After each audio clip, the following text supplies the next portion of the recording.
আসসালামু আলাইকুম। প্রিয় ভাই বোনেরা, সবাই কেমন আছেন? আশা করি ভালো আছেন। আলহামদুলিল্লাহ, আমিও ভালো আছি। আসলাম আজকের দুপুরে রান্না বান্না নিয়ে। এখানে বসাই দিলাম অল্প করে মসুর ডাল, কারণ আমি পাট শাক রান্না করব। আর পাট শাকের সাথে ডাল না পাইলে তালহারা রাগ করে। উনি বলে শাক রান্না করছে, একটু ডাল রান্না করলা না। আর এখানে তালহার জন্য বসাই দিলাম অল্প করে একটু গরুর মাংস। এখানে পাট শাক দেখুন ক্ষেত থেকে উঠায় নিয়ে আসছি। আমি কিন্তু আমার শ্বশুরবাড়ি থেকে টাঙ্গাইল গেছিলাম, টাঙ্গাইল থেকে পাট শাক নিয়ে আসছি। সেই পাট শাক রান্না করব। আজকে কি কি রান্না করব দুপুরের জন্য সবই আপনাদের সাথে শেয়ার করব। দেখতে চাইলে পাশেই থাকুন। মাংসটা কিন্তু কষানি হয়ে গেছে।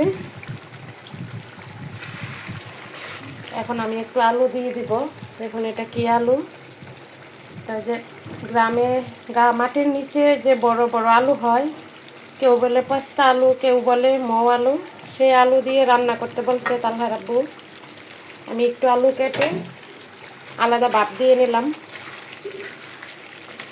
ডালও হয়ে গেছে, বাগার দিয়ে দিব।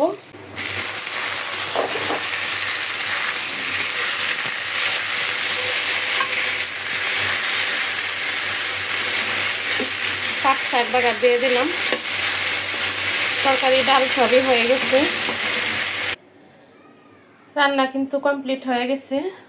আমি আজকে দুপুরে কি দিয়ে খাবো আপনাদের সাথে সবই শেয়ার করতেছি।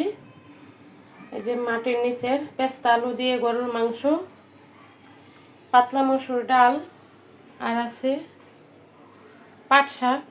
এই শাক গ্রাম থেকে আনা, একদম তাজা তাজা শাক। খুব ভালো লাগবে গরম ভাতের সাথে। ভিডিওটা আর বড় করব না। সবাই ভালো থাকবেন। আসসালামু আলাইকুম।